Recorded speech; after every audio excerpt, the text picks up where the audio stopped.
Madagasikara mahomby, ahafahany malagasy mivoatra amin'ny fiainana. Mahatehony avy amintsika tsirairay avy ny fanovana ny Madagasikara ho tany mahomby, mampivoatra sy mahatehonina fanovana ifotony. Sakaragory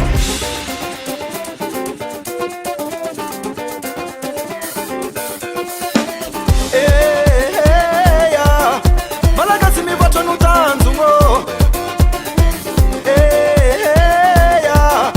gasikara mandroso sy avotro zegny koragny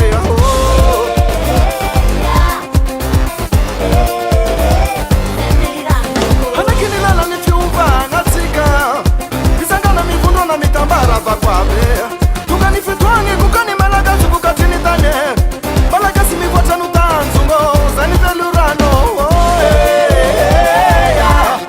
malagasy mivoatra ny tanjogno gasikara mandroso sy avotro kasamaso antanora sy wafy mamirana sonivehivavy zatsarany ka ho miramirana loharano karena ny zaramena fandrosagna fitoviano kapitratrany fandanagna kaboraraka fa mitsinjo ny vawake.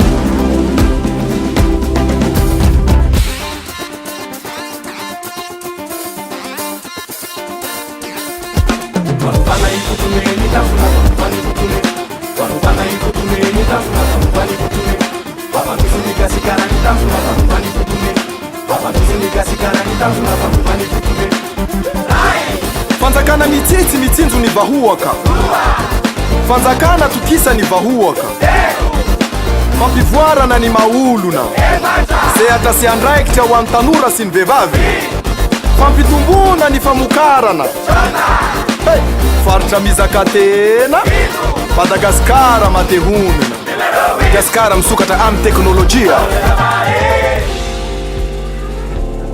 Madagasikara mahomby, Madagasikara ahafahan'ny malagasy mivoatra amin'ny fiainana, Madagasikara mahatehonina, ireo no dina apetraka ho an'ny Madagasikara.